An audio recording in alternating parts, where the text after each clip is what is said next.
you know, a lot of kids now have university degrees, and so the fact of the matter is you're just coming out of university along with thousands and thousands of other people with the same qualifications as you. You're going to have to make the tea and coffee, and they just don't want to do that.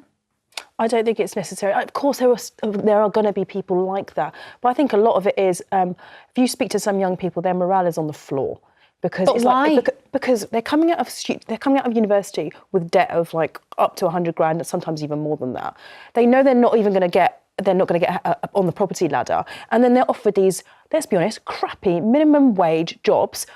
I wouldn't want to take it. I know they have to. We all had my first job was literally like, going back some now, it was so low. I had to work in I worked at Arsenal, you know, flipping burgers. I worked in 2 shops. I did a paper round as soon as I was 12. Go and ask a 12-year-old now if they're willing to do a paper round or they're willing to, you know. I'll tell you, my nephew does that. Do those things. My nephew does a paper round, and my first job was in a dry cleaners. I earned £15 a day.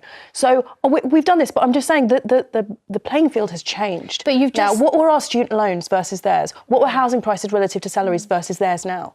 But what I'm saying is, do you not think there is a level of entitlement with a lot of young people where when I go into schools and I say, you know, would you be willing to, like you said, you know, for a length of time, maybe do some work experience, you're at home, make the tea and coffee, you know, be in the rooms listening and progress up. Why should I have to do that? I shouldn't have to do that. I'd rather be a TikToker. I'd rather do this. I'd rather do that. That is the consensus. What Marina's saying is they're already dispirited by the time they even get to the workplace, so they just have no motivation to get out of bed for minimum wage. I would be dispirited if everything I see, I'm bombarded by constant pressure of needing to live almost this celeb lifestyle of having everything now. There is no such thing right now with young people as delayed gratification. Things take time, and I don't think that's the culture anymore. I wonder whether 2 things can be true, Marina, that actually these young people are very dispirited. They don't want to take these low-paid jobs because they're very highly qualified, and you know, why should they have to do that?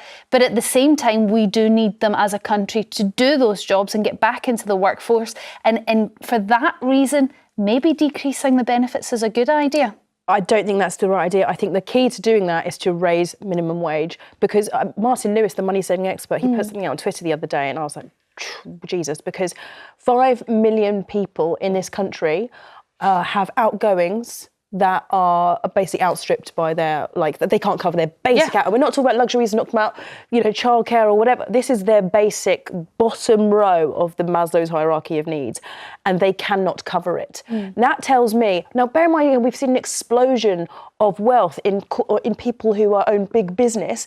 That tells me we are concentrating wealth at the top of the pyramid. The guy from the water boss who went on to daytime TV, and he said himself, we've got the highest taxes in 70 years. We've got the highest taxes. Well, you want to increase taxes even more. I don't. I want our taxation system to be completely reformed so that people pay their fair share, which they do not at the moment. How can Rishi Sunak pay a 23% effective rate and a nurse pays 20%? I pay more effective tax than Prime Minister Rishi Sunak, who is worth about 700 million and married to the wife of the daughter of a billionaire. How's that right? Click here for The Future is Cancelled.